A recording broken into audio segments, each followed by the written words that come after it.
Mama Samia tukutaki, kama kutekwa acha nitekwe, maana ya maisha mimi nimeshachoka kabisa. Hata nikifa leo mimi siwazi, hata nikija kukamatwa na polisi nikafie jela siwazi. Lakini we mama, tumekuchoka sisi, hatukuelewi. Achia kiti hicho.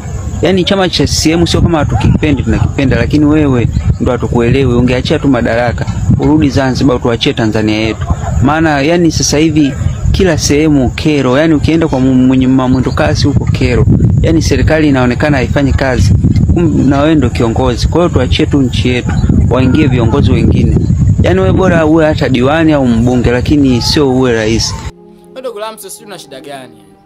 Yani wewe ni sijui ni mtu aina gani ambaye huelewi wala usikii.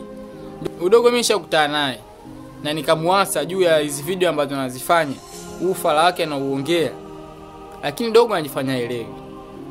Dogo anajifanya ambiliki, asikii. Nishamwasa juu ya ambacho anakifanya, juu ya kumpinga rais, juu ya mpinga serikali, anajifanya elewi. Lamso ndugu yangu, sijui yani wewe sijui ni mtu aina gani, yani mpaka unachosha yani.